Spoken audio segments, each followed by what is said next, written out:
Hello मेरे गुड्डा गुड़ी और मेरे कमांडोज।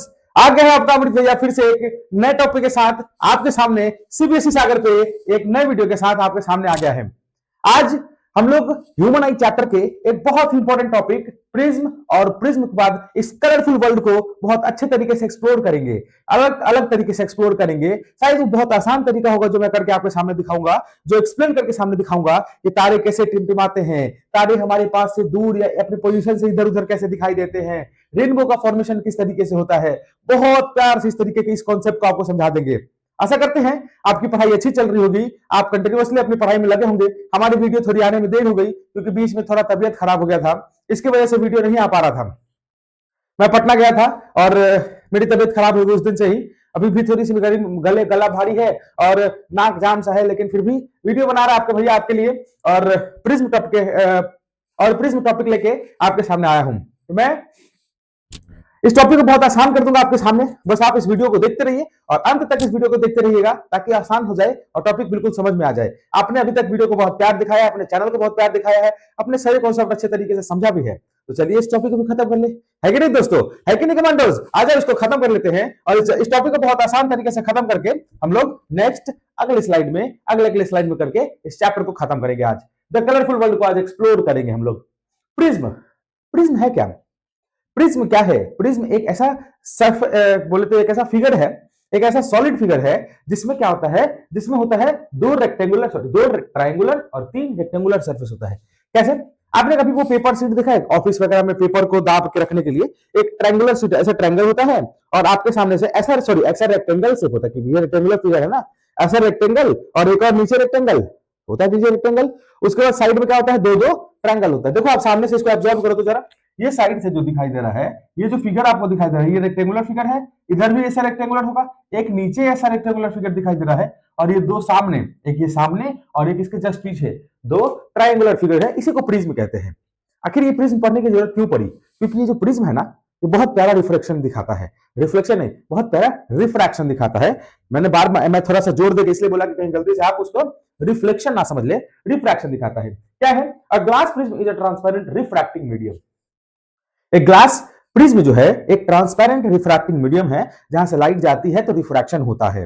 अब रिफ्रैक्शन टॉपिक आपको पढ़ाए हैं, आपको अच्छे तरीके से समझाए भी हैं, तो आते हैं इस refraction of light and deviation through a prism पढ़ते हैं। प्रिज्म से रिफ्रैक्शन कैसे होता है, लाइट का डेविएशन कैसे होता है, इसके बारे में पढ़ते हैं। ये फिगर आपको दिखाई दे रहा होगा, लेकिन ऐसा लग रहा होगा कि क्या भैया आपने तो ये ऐसा बना दिया है, लगा हमें कुछ समझ में नहीं आ रहा है। चलो आपके सामने एक प्यारा सा डायग्राम फिर से बनाते हैं और आपको उसमें समझाने की कोशिश करते हैं, सारा कुछ उसमें समझ में आ जाएगा। देखो ये एक ट्रायंगुलर प्रिज्म है, ये एक ट्रायंगुलर प्रिज्म है, इसमें रे ऑफ लाइट ऐसे आई। अब जरा ये बताओ कि जब एक मीडियम से दूसरे मीडियम में लाइट जाती है तो लाइट का स्पीड कम होने की वजह से लाइट अपने पाथ से डेविएट हो जाती है। और डेविएट होने के दो मेथड्स होते हैं, दो मेथड में दो तरीके होते हैं। बोलने का मतलब क्या है कि लाइट या तो नॉर्मल की तरफ झुक जाती है या अवे फ्रॉम द नॉर्मल जाती है। देखते हैं क्या होता है। अब ये क्या है, ये बाहर में जो रखा हुआ एयर है और ये क्या है, ग्लास का स्लैब है। तो जब लाइट यहां गई तो हमने क्या किया, इस सरफेस पे एक नॉर्मल ड्रॉ किया, ऐसा नॉर्मल ड्रॉ किया। और जब हमने बोला कि एयर से ग्लास में जा रहा है, मतलब रेयर टू डेंसर मीडियम जब जा रहा है, डेंसर मीडियम में जा रहा है, तो light away from the normal, away from the normal moves towards the normal. Light क्या होगा, नॉर्मल की तरफ झुक जाएगा। इसको जाना चाहिए था ऐसे, लेकिन लाइट क्या हुआ, नॉर्मल की तरफ आ गया।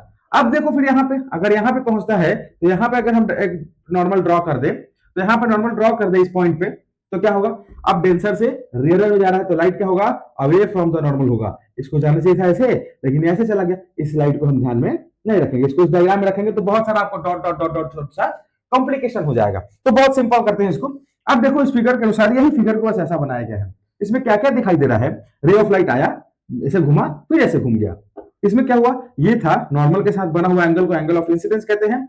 नॉर्मल के साथ बना हुआ रिफ्रैक्टेड रे को एंगल ऑफ रिफ्रैक्शन कहते हैं। जो नॉर्मल के साथ निकलता हुआ रे होता है उसको क्या कहते हैं, एंगल ऑफ इमर्जेंट कहते हैं। लेकिन ये जो प्रिज्म है, इस प्रिज्म में देखो भाई, ये जो कोण बन रहा है यहाँ पे, इसको कहते हैं एंगल ऑफ प्रिज्म, जिसको हम लोग ए, कैपिटल ए से रिप्रेजेंट करते हैं। तो यहाँ पे भी क्या है यहाँ पे भी क्या है, सॉरी, यहाँ पे भी क्या है, यहाँ पे भी एंगल ऑफ प्रिज्म है। अब देखो ये लाइट कितनी डेविएट हुई है, ये लाइट डेविएट कितनी हुई है, लाइट ऐसे जाना चाहिए था ना, ये डॉट डॉट लाइन ऐसे जाना चाहिए था, लेकिन लाइट ऐसे चल गया। तो एंगल ऑफ डेविएशन देखो तो क्या है, ऐसे जाना चाहिए। इस पे क्या है, ये दिखाई दे रहा है ना, इसको कहते हैं angle of deviation, angle of deviation. Light को जाना चाहिए था इधर से, लेकिन वो डेविएट होकर ऐसे चल के आ गई। ये था, हमने लिखा है मोनोक्रोमेटिक लाइट। मोनोक्रोमेटिक लाइट का मतलब क्या है? एक monochromatic light, light of single colour. Monochromatic, mono का मतलब होता है सिंगल, और क्रोमेटिक का मतलब होता है light, single colour, sorry, chromatic का मतलब होता है कलर, यानी कि सिंगल कलर का एक लाइट लेके आएंगे। क्यों सिंगल कलर का लेके आएंगे? व्हाइट लाइट क्यों लेके नहीं आएंगे? अभी आपको समझाऊंगा। व्हाइट लाइट अगर लेके आऊंगा तो व्हाइट लाइट स्प्लिट हो जाता है अलग अलग कलर में, अपने कंस्टिट्यूएंट्स कलर में टूट जाता है।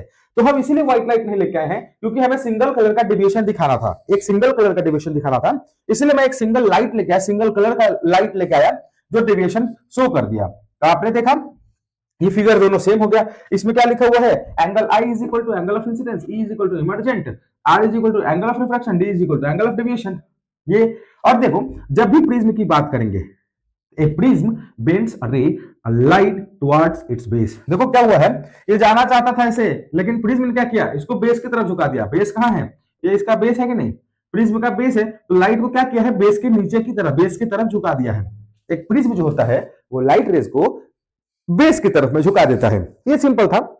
अभी तक ने आपने प्रिज्म को देखा, और प्रिज्म में देखो आप रिफ्रैक्शन हो रहा है ना, एक मीडियम से दूसरे मीडियम में लाइट गया, light away from the normal towards the normal हो गया, फिर यहां पे से यहां गया तो अवे फ्रॉम द नॉर्मल हो गया। ये दो मीडियम्स के में दो फिगर सेम फिगर है, ये दोनों सेम फिगर है, बस मैंने इसलिए ड्रॉ किया ताकि आपको फिर समझ में आए कि हाँ ये फिगर बनता कैसे है। अब इसमें देखना है जो बेसिक पॉइंट्स है, जो एंगल ऑफ डेविएशन है, एंगल ऑफ इमर्जेंट है, एंगल ऑफ इंसिडेंट है, एंगल ऑफ रिफ्रैक्शन है, इसको ध्यान में रखेंगे, ताकि जब व्हाइट लाइट डालेंगे तो व्हाइट लाइट में से कुछ अलग कलर्स स्प्लिट होते हैं। मैंने अभी बोला था आपको तो व्हाइट लाइट में से कलर स्प्लिट होते हैं, तो कौन सा कलर ज्यादा स्प्लिट होगा, कौन सा कलर कम डेविएट होगा, इसके बारे में भी बताएंगे। तो एंगल ऑफ डेविएशन को भी ध्यान में रखना जरूरी है, इसीलिए मैंने आपको इस बारे में बताया है। तो चलते हैं नेक्स्ट स्लाइड में। इस स्लाइड का अगर स्क्रीनशॉट लेना चाहते हैं तो फटाक से ले लीजिए। तो आइए हम लोग अपने नेक्स्ट स्लाइड में चलते हैं, और नेक्स्ट स्लाइड में हम लोग प्रिज्म के कुछ कारनामे देखेंगे, जो प्रिज्म हमारे डेली लाइफ में, या प्रिज्म जो हमें करके दिखाता है उसके कारनामे देखेंगे कि प्रिज्म क्या करता है। प्रिज्म जो व्हाइट लाइट के साथ जो करता है वो हक करके दिखाता है, कैसे करके दिखाता है, इसके बारे में बात करते हैं। देखिए प्रिज्म के बारे में जस्ट आपने बोला अभी कि प्रिज्म क्या करता है, एक रिफ्रैक्टिव इंडेक्स की, सॉरी, एक रिफ्रैक्टिव ऑब्जेक्ट की तरह काम करता है, एक रिफ्रैक्टिव मीडियम की तरह काम करता है। जब कोई रे ऑफ लाइट उसमें आती है तो क्या होता है, उसमें डेविएशन आता है, डेविएशन होता है, फिर वो बाहर निकलता है, फिर डेविएशन होता है। इसका मतलब है कि प्रिज्म एक रिफ्रैक्टिव मीडियम की तरह काम करता है। लेकिन अभी आपने पिछले स्लाइड में देखा था कि हमने उसके ऊपर मोनोक्रोमेटिक लाइट डाला था, मतलब सिंगल कलर का लाइट डाला था। लेकिन क्या होगा जब हम उसके ऊपर एक व्हाइट कलर का लाइट डाल दें? व्हाइट लाइट कहने का मतलब क्या है? सनलाइट डाल दे। सनलाइट के अंदर में बहुत सारे कलर्स होते हैं, बहुत सारे, अगर बोले तो इनफाइनाइटली कलर्स होते हैं, लेकिन सीधे आपकी बुक्स में लिखा जाता है कि 7 कलर होते हैं। लेकिन ऐसा सीधे लिखना गलत बात है, गलत है। 7 कलर्स नहीं होते हैं, उसमें बहुत सारे इनफाइनाइट कलर तो हैं, लेकिन जो हमारी विजिबल रेंज में आता है, जो हमारी हमें दिखाई देता है एक्चुअली, वो 7 ही कलर हमें दिखाई देते हैं, इसलिए जनरली 7 कलर्स लिखा जाता है। जानते हैं हम लोग, we know that white colour is made up of बहुत सारे कलर्स, 7 कलर्स नहीं, बहुत सारे कलर्स, लेकिन 7 कलर लिखता है तो हम 7 कलर पढ़ते हैं। Deviation is different from different colors. Angle of deviation is different for different colors of light. Some colors bends more and some other and more than others. मतलब कुछ कलर्स क्या होते हैं, बहुत ज्यादा बेंड होते हैं, कुछ कलर कम बेंड होते हैं। कि क्यों भाई ऐसा क्यों होता है, ऐसा क्यों दिखाई देता है, इसके बारे में चर्चा हम लोग करेंगे। देखिए ये एक प्रिज्म है, एक ग्लास प्रिज्म है, और इसके ऊपर हमने क्या किया, एक व्हाइट लाइट डाला। व्हाइट लाइट जैसे डालते, थोड़ा सा इस फिगर में एरर है, क्योंकि एक फिगर ड्रॉ किया गया है, यहां से लाइट थोड़ा सा डेविएशन होना चाहिए, थोड़ा सा दिखना चाहिए डेविएशन हो रहा है अलग मीडियम में जाने के बाद भी, लेकिन इस फिगर में ऐसा नहीं दिख रहा है। समझने की कोशिश करेंगे। ये एक प्रिज्म है, व्हाइट लाइट या सनलाइट जब हमने छोड़ा, इसको जाना चाहिए था ऐसे, लेकिन चूंकि प्रिज्म डेविएट करता है, लाइट को डेविएट किया, और ये लाइट टूट के 7 कलर्स में टूट गए, ये 7 कलर में टूट गए। और उनका सीक्वेंस क्या था? उनका सीक्वेंस था विबग्योर, VIBGYOR, विबग्योर। विबग्योर मतलब violet, indigo, blue, green, yellow, orange, red. इस सीक्वेंस में लाइट टूट गया। हमें देखेंगे यहां पे, अगर देखेंगे तो सबसे ज्यादा डेविएशन किसके बीच में हो रहा है? ये देखिए, ये डेविएशन किसके बीच में है?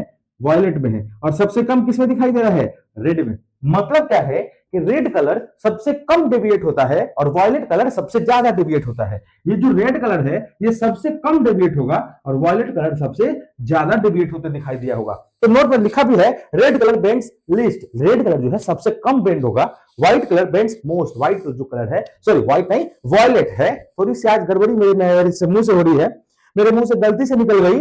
वायलेट कलर है, violet colour bends most, violet colour सबसे ज्यादा बेंड होता है। आप इस सीक्वेंस को याद कर लो मेरे भाई।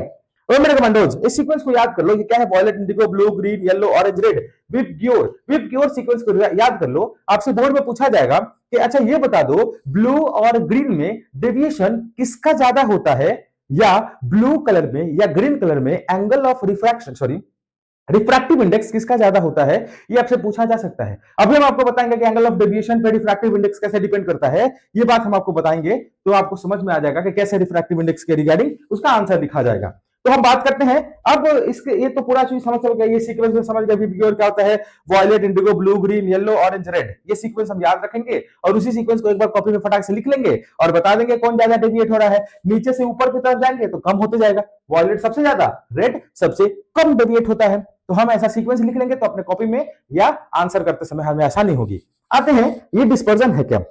कभी ऐसा सुने हो, स्कूल वगैरह में मीटिंग हो रहा होगा या कभी परेड पीटी कर रहे होंगे, तो हमें ऐसा सुनने को आता है कि द पीटी हैज बीन, अरे मच्छर, अरे मच्छर, मच्छर डिस्टर्ब कर रहा है गाइस, रात है ना इसलिए मच्छर डिस्टर्ब कर रही है, तो उसको बोल दिए कि जाओ कल आना। हाँ, तो डिस्पर्सन क्या है, आपने कभी देखा होगा कि जो पीटी होता है, जो परेड वगैरह होता है, तो पीटी टीचर जो भी होते हैं, जो परेड कराते हुए इंचार्ज होते हैं, वो कहते हैं कि पीटी डिस्चार्ज या पीटी डिस्पोज्ड, परेड डिस्पोज्ड। इसमें क्या होता है, डिस्पर्स करने का मतलब क्या है कि अब आप सब लोग इधर से भाग सकते हो, पीटी परेड में क्या होता है, सब लोग एक साथ खड़े होते हैं, सब लोग को एक रूल के अनुसार खड़ा रखा जाता है, वो लोग इधर उधर करेंगे तो पनिशमेंट मिल सकता है उनको। लेकिन जैसे ही डिस्पर्स कहा जाता है, सब लोग अपने अपने ग्रुप्स को लेकर इधर उधर बिखर जाते हैं। उसी तरीके से व्हाइट लाइट भी क्या होता है, डिस्पर्स होता है। The splitting of white light into its component colour, मतलब व्हाइट लाइट्स का अपने कंपोनेंट कलर में टूट जाना ही क्या कहलाता है, डिस्पर्जन कहलाता है। मतलब क्या हुआ, व्हाइट लाइट डिस्पर्स हो गया, डिस्पर्स होने का मतलब टूट के अलग अलग कलर्स में बट गया। एक सेकंड गाइस, मिलते हैं आपसे थोड़ी देर में, डोर बेल बज रहा था इसलिए मैं गेट खोलने के लिए गया था। हम लोग आते हैं, हम बात कर रहे थे डिस्पर्सन की, बात कर रहे थे डिस्पर्सन क्या होता है, जब व्हाइट कलर एक मीडियम से दूसरे मीडियम में जाता है या एक प्रिज्म में जब इंटर करता है तो व्हाइट कलर डिस्पर्स हो जाता है। डिस्पर्स करने का मतलब बिखर जाता है अपने अलग अलग कंपोनेंट कलर्स में, इसी को कहते हैं डिस्पर्सन ऑफ लाइट। देखिए क्या है, अब क्या है, ये रीजन क्या है डिस्पर्सन होने का, आखिर व्हाइट लाइट क्यों डिस्पर्स हो जाती है, इसके बारे में जस्ट अभी बात कर रहे हैं। स्पेक्ट्रम क्या है, देखो अगर क्या होता कि इस जो लाइट यहां से डिस्पर्स होती आ रही है, यहां पे हम एक स्क्रीन लगा देते, एक स्क्रीन लगा देते तो ये सारे लाइट इस स्क्रीन पे दिखाई देते कि नहीं, डीजे की तरह। इस स्क्रीन पे अगर यहाँ पे स्पेक्ट्रम बन रहा था, यहाँ पे क्या दिखाई देगा, बहुत सारे कलर जैसे आ जाएंगे, रेड कैसे गए, violet, indigo, blue, green, yellow, orange, red, ऐसे सीक्वेंस में दिखाई देंगे। ये जो बैंड ऑफ कलर्स है, इस बैंड ऑफ कलर जो स्क्रीन पे दिखाई दे रहा है, इसको हम लोग क्या कहते हैं, इसको हम लोग कहते हैं स्पेक्ट्रम। छोटे छोटे वर्ड्स हैं, छोटे छोटे कॉन्सेप्ट है, इसको बहुत आसानी से याद कर लेंगे तो आपको आसान होगा आगे के कॉन्सेप्ट में। The band of colours, colour component of light, जो कि ये स्क्रीन पे उतारा गया जो बैंड है, बैंड कहने का मतलब लाइट्स का जो ये ऊपर में, ऊपर से नीचे तक सीक्वेंस जो स्क्रीन पे दिखाई दे रहा है, उसको हम लोग क्या कहते हैं, स्पेक्ट्रम कहते हैं। क्वेश्चन आपने लिखा गया है, what is the reason for dispersion, आखिर डिस्पर्जन होता क्यों है। देखिए भाई, डिस्पर्जन होने का रीजन कुछ खास नहीं है, खास तो है, डिस्पर्जन आखिर क्यों हो रहा है। हमने पहले ही बोला कि जो व्हाइट कलर का लाइट है उसके अंदर बहुत सारे अलग अलग कलर हैं, तो कुछ तो ऐसा बात होगा जो अलग अलग कलर्स में कुछ ऐसी बातें होंगी जो उनके अंदर छुपी होगी, जिनके जिनकी वजह से वो अपने पाथ को ज्यादा डिविएट कर रहे हैं या कम डिविएट कर रहे हैं। ऐसा हो सकता है कि नहीं, हो सकता है ना, ऐसा ही कॉन्सेप्ट है। आखिर ये जो वायलेट कलर है ये ज्यादा डिविएट क्यों हुआ और ये रेड कलर है ये कम डिविएट क्यों हुआ, इसके पीछे कोई रीजन हो सकता है ना। इसके पीछे का रीजन है refractive index of that colour. हमने बोला था, याद करो जब हम रिफ्रैक्टिव इंडेक्स पढ़ा रहे थे तो हमने ये बोला था कि एक मीडियम से दूसरे मीडियम में लाइट जब जाती है तो कितना ज्यादा डेविएट होती है, ये बताता है, ये इंटेक्स्ट बताता है कि उसका रिफ्रैक्टिव इंडेक्स क्या है। इसका मतलब है कि एक मीडियम से जब दूसरे मीडियम में लाइट आई है तो जब लाइट टूट गई, लाइट टूट गई वो तो अलग मेथड है, वो डिस्पर्जन मेथड है। लेकिन ये ज्यादा बेंड कम बेंड होने का, डिस्पर्जन होने का मतलब वो तो सिंगल भी डिस्पर्स हो सकते, मतलब डेविएट हो सकते थे ना। लेकिन अलग अलग कलर में डिस्पर्स होने का मतलब क्या है, सारे कलर का अलग अलग रिफ्रैक्टिव इंडेक्स होना, अलग अलग रिफ्रैक्टिव इंडेक्स है ना। तो यहां बताना चाहता हूं कि जिसका रिफ्रैक्टिव इंडेक्स मतलब जिसका ये डेविएशन ज्यादा है उस कलर का रिफ्रैक्टिव इंडेक्स ज्यादा है। रिफ्रैक्टिव इंडेक्स ज्यादा कहने का मतलब क्या है, वो डेविएशन ज्यादा शो करेगा, मतलब उसकी स्पीड ऑफ लाइट सबसे कम हो जाएगी। अरे याद करो ना, मैंने यही तो बोला था आपसे, मैंने तो यही तो बोला था आपसे कि जो कलर या जो मीडियम में लाइट जाने के बाद जब ज्यादा स्लो हो जाए उस मीडियम का स्पीड ज्यादा कम। तो वायलेट कलर ज्यादा स्लो हो गया है, इसका मतलब इसका रिफ्रैक्टिव इंडेक्स कम है, सॉरी सॉरी सॉरी ज्यादा डेविएट हो गया है, इसका मतलब इसका रिफ्रैक्टिव इंडेक्स ज्यादा है, और रिफ्रैक्टिव इंडेक्स ज्यादा है इसीलिए तो डेविएशन ज्यादा हो रहा है। और इस रेड कलर का रिफ्रैक्टिव इंडेक्स कम है जिसकी वजह से डेविएशन कम हो रहा है। तो सिंपली लिख सकते हैं कि अगर अगर डेविएशन ज्यादा है, क्या है, अगर डेविएशन ज्यादा है, इसका मतलब है that is refractive index is high of that colour. Refractive index उस कलर का ज्यादा है। तो आते हैं अपने क्वेश्चन का आंसर लिख देते हैं, बहुत सिंपल है ना। रीजन क्या है डिस्पर्जन का, तो जब डिस्पर्जन होता है तो व्हाइट कलर में जो अलग अलग कलर्स हैं उनका रिफ्रैक्टिव इंडेक्स अलग अलग होने की वजह से वो ज्यादा डेविएट या कम डेविएट होते हैं। जैसे वायलेट कलर का जो रिफ्रैक्टिव इंडेक्स है वो सबसे ज्यादा है, तो वो सबसे ज्यादा डेविएट हो रहा है, यानी कि उसका एंगल ऑफ डेविएशन सबसे ज्यादा है। और रेड कलर जो है उसका रिफ्रैक्टिव इंडेक्स सबसे कम है, इसका मतलब है कि वो सबसे कम डेविएट हो रहा है, इसका मतलब है कि उसके बीच में एंगल ऑफ डेविएशन सबसे कम है। This is the reason for the dispersion of white light into its component colour. क्या आपको ये बात समझ में आ गई है?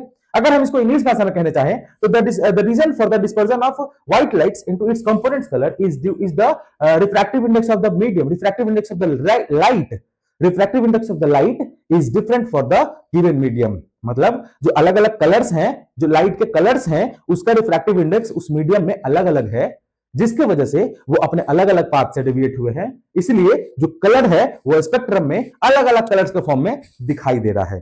तो सारा खेल किसका था? रिफ्रैक्टिव इंडेक्स का था। रिफ्रैक्टिव इंडेक्स ज्यादा मतलब डेविएशन ज्यादा, डेविएशन ज्यादा का मतलब एंगल ऑफ डेविएशन ज्यादा, एंगल ऑफ डेविएशन ज्यादा यानी कि वॉयलेट कलर का रिफ्रैक्टिव इंडेक्स सबसे ज्यादा होगा। तो आपसे पूछा जाएगा कि आप ये बता दो कि रिफ्रैक्टिव इंडेक्स ग्रीन का ज्यादा है या ब्लू का ज्यादा है। तो आप ज्यादा इसमें देखो, तुम ग्रीन का ज्यादा या ब्लू का ज्यादा, तो जो नीचे है वो ज्यादा डेविएट हो रहा है, जो नीचे है वो ज्यादा डेविएट हो रहा है, इसका मतलब है इसका रिफ्रैक्टिव इंडेक्स ज्यादा है।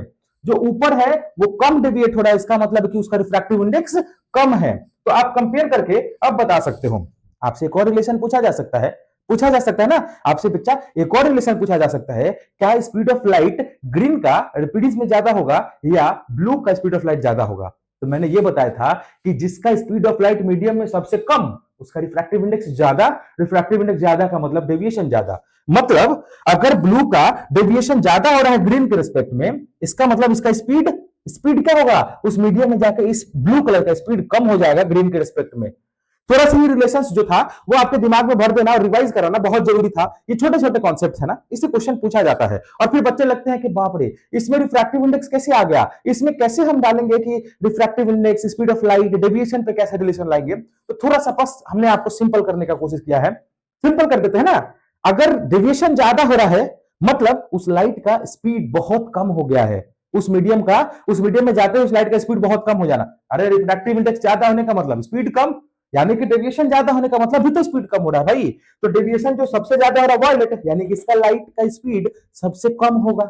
इसी कॉन्सेप्ट को यूज करेंगे अभी। तो सनसेट और सनराइज के समय में हमें रेड कलर का या रेडनेस क्यों दिखाई देती है, तो आपको ये बात समझ में आ जाएगा कि आखिर ये कॉन्सेप्ट क्या है। आगे आसान समझ में ना, आगे ना आसानी समझ में, नोट डाउन कर लो इस पॉइंट को, बहुत इंपॉर्टेंट है। ये कलर को याद कर लो और डिस्पर्जन क्यों होता है इसको याद कर लो, ये फिगर को याद कर लो, ये बहुत इंपॉर्टेंट है। न्यूटन प्रिज्म एक्सपेरिमेंट, न्यूटन ने कहा अगर एक प्रिज्म व्हाइट लाइट को 7 कलर में तोड़ दे रही है, 7 कलर नहीं बोलता, कलर में तोड़ देती है, तो क्या होगा अगर हम उसके सामने सेम आइडेंटिकल प्रिज्म, क्या लिख दिया भाई, आइडेंटिकल में एडिट कट गया। अगर आइडेंटिकल प्रिज्म उसके सामने उल्टा करके रख दिया जाए तो क्या होगा? हमने बोला था कि लाइट क्या होती है, बेस की तरफ झुकती है, याद है क्या? लाइट क्या होती है, बेस की तरफ झुकती है। इसलिए उसने बोला कि अगर हम बेस की तरफ झुकाने की कोशिश करते हैं तो क्या वो फिर से व्हाइट लाइट बन जाएगी। तो जब न्यूटन साहब ने ऐसा एक्सपेरिमेंट किया तो देखा, अरे वाह क्या बात है भाई साहब, मैंने व्हाइट लाइट डाला और फिर उल्टा प्रिज्म रख दिया तो फिर से व्हाइट लाइट हमें मिल गया। इसका मतलब है यहाँ पे डेविएशन दो बार हो रहा है। अगर 2 प्रिज्म रख देते हैं तो 2 बार डेविएशन हो रहा है और दोनों बार में हमें व्हाइट लाइट जैसा दिया था व्हाइट लाइट हमें मिल गया। मतलब अगर रे ऑफ लाइट ऐसे जाना चाहिए था तो रे ऑफ लाइट ऐसे निकल भी गया और सिंपली व्हाइट लाइट में निकल गया। तो ये स्ट्रक्चर, ये जो डायग्राम है, ये बहुत अच्छे तरीके से आप याद करो। आइडेंटिकल क्यों रखा गया भाई? आइडेंटिकल प्रिज्म नहीं रखेंगे तो angle of deviation, angle of prism अलग अलग हो जाएगा, तो फिर डेविएशन अलग अलग एंगल से होगा, तो फिर पता नहीं शायद एक जैसा दिखाई दे या ना दे, इसीलिए आइडेंटिकल प्रिज्म रखा गया।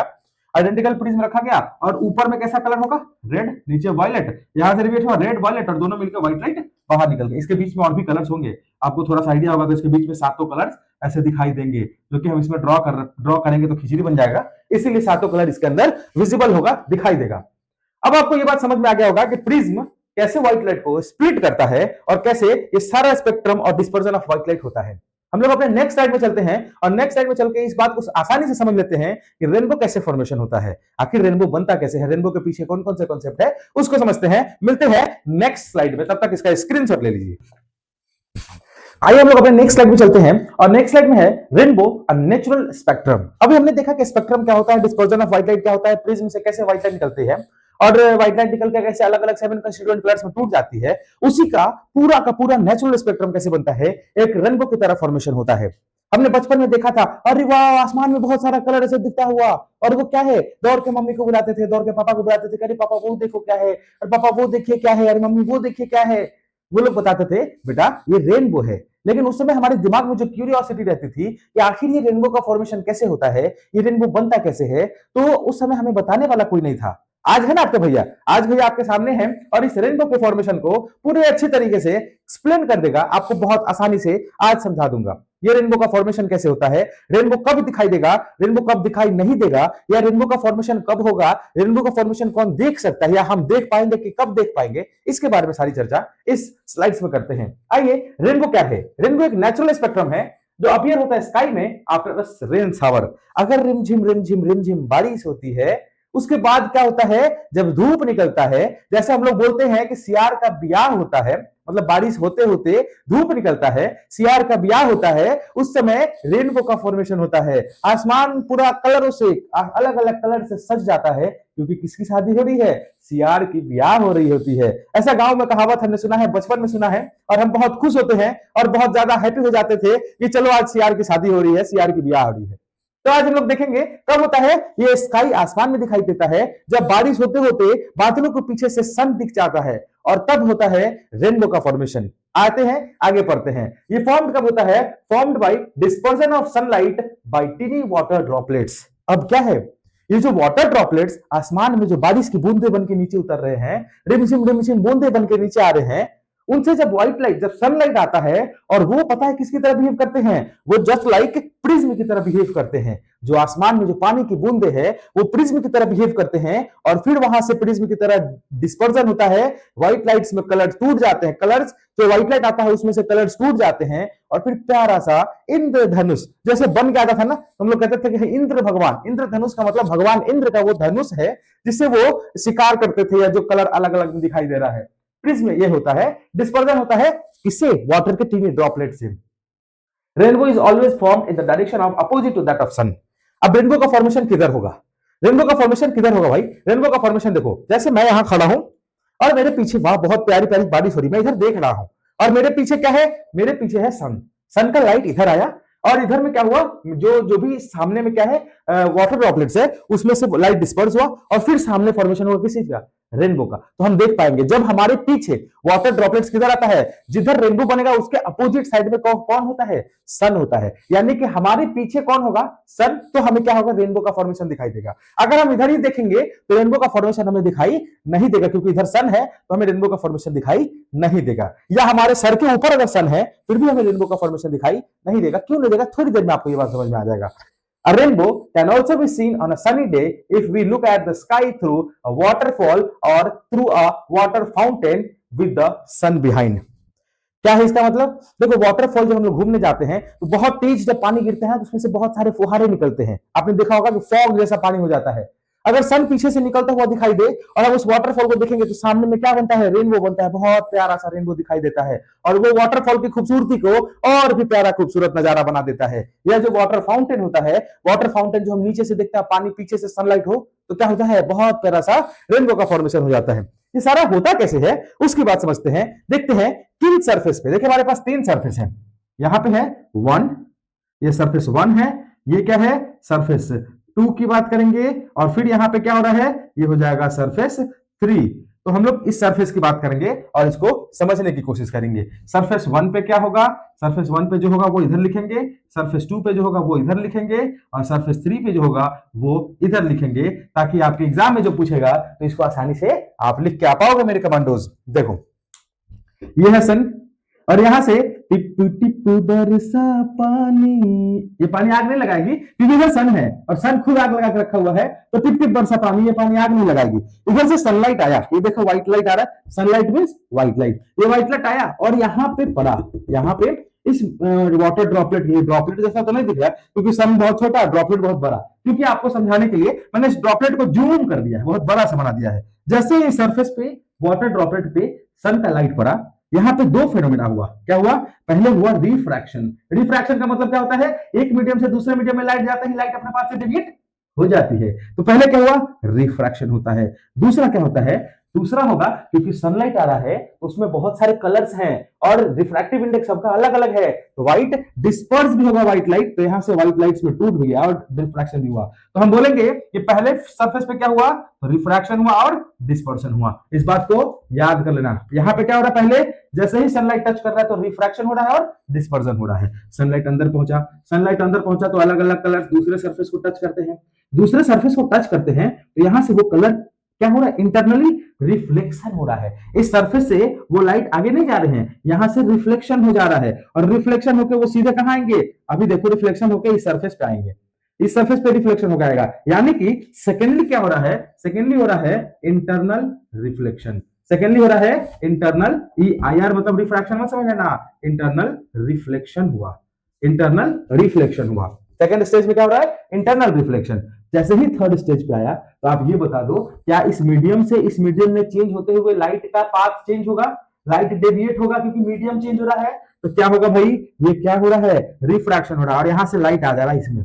लेकिन ऐसा हमें लगेगा कि ये लाइट इस वाटर ड्रॉपलेट से नहीं आ रहा है।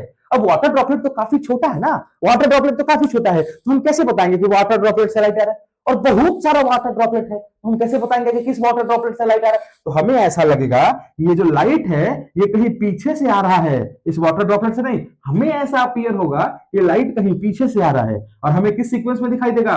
VIBGYOR, हमें इस सीक्वेंस में रेनबो का फॉर्मेशन दिखाई देगा, है कि नहीं? और यहां पे जाके रेनबो का फॉर्मेशन होगा। तब पता तो थर्ड स्टेज में क्या हुआ है? थर्ड स्टेज में हुआ है सिर्फ रिफ्रैक्शन, रिफ्रैक्शन हुआ है। थर्ड स्टेज पे सिर्फ रिफ्रैक्शन हुआ है। तो आपसे इसमें क्या क्या क्वेश्चन पूछा जा सकता है? क्या क्या क्वेश्चन पूछेगा? आप ये बताओ, अगर आप मॉर्निंग में खड़े हो, मॉर्निंग में खड़े हो, मॉर्निंग में सूरज किधर से निकलता है? ईस्ट से, और बहुत प्यारी बारिश हो रही है, तो अगर रेनबो का फॉर्मेशन होना होगा तो किधर होगा? आपसे पूछा जा सकता है। तो अगर मॉर्निंग की बात करें तो आपको ये नहीं बताएगा कि सन का पोजीशन किधर है, इतना तो आपको खुद सोचना पड़ेगा कि मॉर्निंग में सन किधर होती है। मॉर्निंग में सन होते हैं क्योंकि बाबा देवता है, मॉर्निंग में सन होते हैं किधर में? ईस्ट साइड में। ईस्ट साइड में अगर सन होंगे तो उसके अपोजिट साइड में बनेगा ना रेनबो का फॉर्मेशन। तो पूछा जाएगा कि रेनबो किधर बन रहा होगा? तो रेनबो बन रहा होगा वेस्ट में। अगर कोई पूछे कि दोपहर 2 बजे रेनबो का फॉर्मेशन हो रहा है, क्या यह बात सत्य है या गलत है? तो आप ये बताओ, दोपहर 2 बजे लगभग वो सन जो है हमारे सरफेस के ऊपर होता है, हमारे सर के ऊपर होता है। अगर वहां से रेनबो का फॉर्मेशन वो कर भी रहा होगा तो हम उसको देख पाएंगे क्या? क्योंकि हमारे आंख के सन पीछे है। देखो भाई, इनमें तीन में देख लो, हमारा सन यहां पे होगा और ऑब्जर्वर यहां होगा और रेनबो का फॉर्मेशन यहां होगा। अगर ऐसा होगा कि सन यहां हो जाए और ऑब्जर्वर यहां, तो रेनबो का फॉर्मेशन तो यहां होना चाहिए। क्या ये पॉसिबल है? तो बिल्कुल पॉसिबल नहीं है। तो आपसे ऐसे स्टेट्स पूछे जा सकते हैं, ऐसे कंडीशंस पूछे जा सकते हैं कि बता दीजिए भाई रेनबो का फॉर्मेशन कब किधर होगा, किस टाइम पे किधर होगा और क्यों होगा। ये डायग्राम से आप उसको समझा देना कि सनलाइट आया, रिफ्रैक्शन और डिविएशन, डिस्पर्जन हुआ, डिस्पर्जन होकर फिर लाइट क्या हुआ? इंटरनली रिफ्लेक्ट होके फिर रिफ्रैक्शन होकर हमारे आंखों के पास पहुंचा। हमें ऐसा अपीयर होता है कि लाइट क्या है? पीछे की तरफ से कहीं से आ रहा है और अलग अलग लाइट्स आ रहे हैं, क्योंकि यहाँ पे देखो हमने दो ही दिखाया है, इसमें है तो सातों ना, हमने दो ही दिखाई, इसमें तो है तो सातों, तो ये लाइट सातों इधर से आ रहा होगा और हमें लगता है कि वहां पर रेनबो का फॉर्मेशन हो रहा है, रेनबो का फॉर्मेशन हो रहा है। तो ये था रेनबो का एक प्यारा सा छोटा सा टॉपिक जो कि प्रिज्म पे रिलेटेड था और डिस्पर्जन पे रिलेटेड था, स्पेक्ट्रम से रिलेटेड था, जो कि एक नेचुरल स्पेक्ट्रम है। तो इससे जो क्वेश्चन पूछे जाएंगे, अब हमें मैंने आसान कर दिया है। अब आपको लग रहा होगा कि अब पूछ ले भाई कहां से रेनबो से क्वेश्चन पूछना है। बोर्ड से बोलोगे ना, रेनबो से क्वेश्चन कहां से पूछना है? आपके भैया ने इस बोर्ड पे सारा रेनबो बता दिया है, अब कैसे रेनबो से क्वेश्चन पूछेगा? बहुत सिंपल है, आप आसान से आंसर करके आ जाओगे। तो हम लोग क्या करते हैं, हम लोग अपने नेक्स्ट स्लाइड में चलते हैं और नेक्स्ट स्लाइड में जल्दी से चल के एटमॉस्फेरिक रिफ्रैक्शन को पढ़ते हैं। इस स्लाइड का स्क्रीनशॉट ले लीजिए। तो आइए हम लोग नेक्स्ट स्लाइड में चलते हैं और नेक्स्ट स्लाइड में हमें पढ़ना है एटमॉस्फेरिक रिफ्रैक्शन। ये टॉपिक इस पूरे चैप्टर का सबसे लास्ट टॉपिक है, लेकिन इस वीडियो का ये लास्ट टॉपिक होगा क्योंकि इस वीडियो लंबा होता जा रहा है। तो हम नेक्स्ट वीडियो में इस छोटे से रिफ्रैक्टिव इंडेक्स को कवर कर देंगे, एटमॉस्फेरिक रिफ्रैक्शन को कवर कर देंगे और इसके जो भी फिनोमेना है, जो भी इसके क्या बोलते हैं उसको, नेचुरल एस्पेक्ट्स हैं, नेचुरल जो भी फेनोमेनाज हैं उसको कवर करेंगे। जैसे क्या है, सन का ट्विंकलिंग होना, सॉरी स्टार्स का ट्विंकलिंग होना, सन का रेडनेस और अलग कलर का दिखना, ये सब जो भी है या जो भी इसके फेनोमेनाज है उसको हम अगले चैप्टर में, अगले वीडियोस में डिस्कवर करेंगे, अगले वीडियो में उसको कवर करेंगे। अभी आते हैं और इसकी बात करते हैं कि एटमॉस्फेरिक रिफ्रैक्शन क्या है। देखिए, एटमॉस्फेरिक रिफ्रैक्शन कहने का मतलब, रिफ्रैक्शन कहने का मतलब क्या है, जब एक मीडियम से लाइट दूसरे मीडियम में जाती है तो लाइट डेविएट होती है, और ये अगर एटमॉस्फेयर की वजह से हो, अर्थ के एटमॉस्फेयर की वजह से हो, तो उसको हम एटमॉस्फेरिक रिफ्रैक्शन कहेंगे। क्यों भाई, अर्थ का एटमॉस्फेयर क्यों करेगा? क्योंकि अर्थ के पास अलग अलग लेयर्स है, जैसे troposphere, exosphere, stratosphere, mesosphere, hemisphere, sorry hemisphere नहीं, troposphere, stratosphere, mesosphere, exosphere, lithosphere भी, तो लिथोस्फियर तो ग्राउंड को कहते हैं। मतलब ऐसे कुछ लेयर्स हैं जो कि ज्योग्राफी का पार्ट आपका, ये जो लेयर्स हैं इसमें डेंसिटी हर एक लेयर की अलग अलग होती है।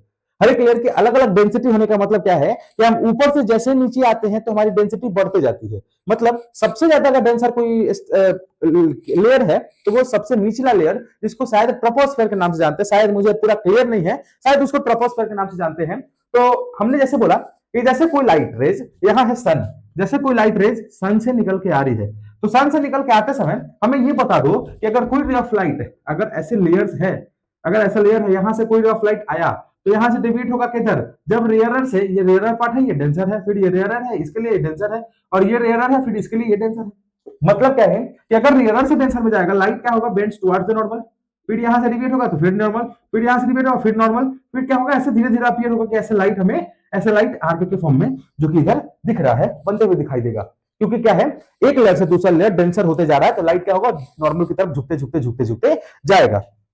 तो होगा क्या, होगा क्या कि अगर कोई भी ऑब्जेक्ट, जैसे मान लो कि मैं यहाँ पे खड़ा हूं अर्थ के पास, अर्थ के पास मैं यहाँ पे खड़ा हूं, देखो भाई ये आपका भैया खड़ा है, थोड़ा मोटा दिख रहा है ना, ये आपका भैया खड़ा है, और इधर से कोई सन का लाइट आया, इसका मतलब हमें क्या अपीयर होगा, हमें तो अपीयर होगा कि ऑब्जेक्ट यहाँ पे दिखाई देगी।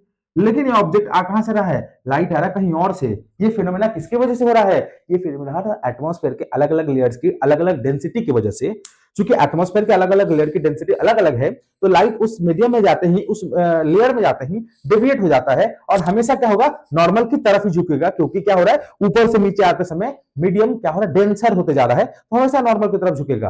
तो इसके जो भी पॉइंट्स है, जो भी इसके और भी एग्जांपल्स है, जैसे कि सुबह में सन का, सॉरी स्टार का अपरेंट पोजीशन इधर उधर दिखाई देना, ठीक है, सन सुबह में निकलता है, उसका सनलाइट हमें पहले ही दिखाई दे देना, पहले सनराइज से पहले उसका सनलाइट दिखाई दे देना, इसके मतलब सनराइज पहले दिखाई दे देना, सनसेट लेट तक दिखाई देना, इसका जो भी रीजन है ये एटमॉस्फेरिक रिफ्रैक्शन की वजह से होता है।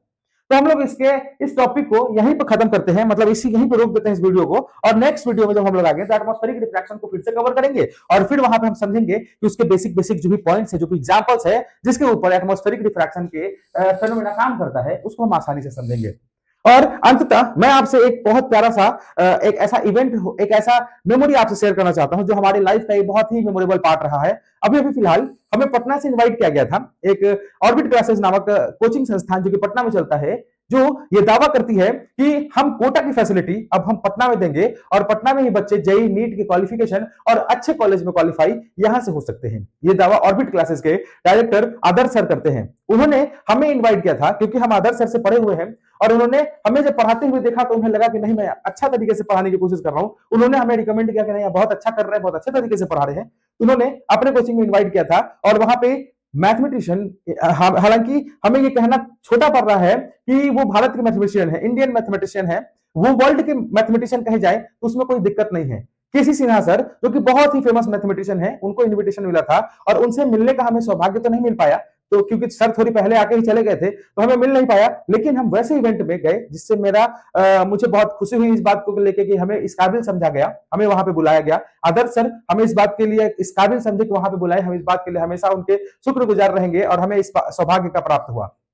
तो हमें अपने सीबीएसई सागर की तरफ से, सीबीएसई सागर चैनल की तरफ से आदर्श सर के ऑर्बिट क्लासेस के और उनके सारे बच्चों की बहुत सारी शुभकामनाएं, क्योंकि उनका बोर्ड का एग्जाम है और जेई का एग्जाम आ रहा है। तो मैं आशा करता हूं कि सारे बच्चे तोड़ के रख देंगे, सारे बच्चे फोड़ के रख देंगे जेई और नीट के एग्जाम को, और उससे पहले कि बोर्ड के एग्जाम को फोड़ेंगे। इस बात की पूरी हमें बिलीव है इस बात पर, क्योंकि उन्होंने ऐसे पढ़ाया है, उनके बच्चे इस तरीके से तैयार हुए हैं कि वो ऑर्बिट क्लासेस का नाम डेफिनेटली पटना में इस बार नाम रोशन करेंगे। और ये वीडियो अगर वो सर देख रहे होंगे तो सर को मैं बहुत तहे दिल से धन्यवाद धन्यवाद करना चाहता हूं कि आपने हमें उस स्टेज पे मौका दिया, आपने उस स्टेज पे हमें बोलने का मौका दिया, इतने सारे बच्चों के बीच में हमें बोलने का मौका दिया और हमें सम्मानित किया। बहुत बहुत धन्यवाद ऑर्बिट क्लासेस। और ये धन्यवाद आपको सीबीएसई सागर की तरफ से आपका अमृत छोटा सा प्यारा सा स्टूडेंट और छोटा प्यारा एक साथी आपका धन्यवाद कर रहा है।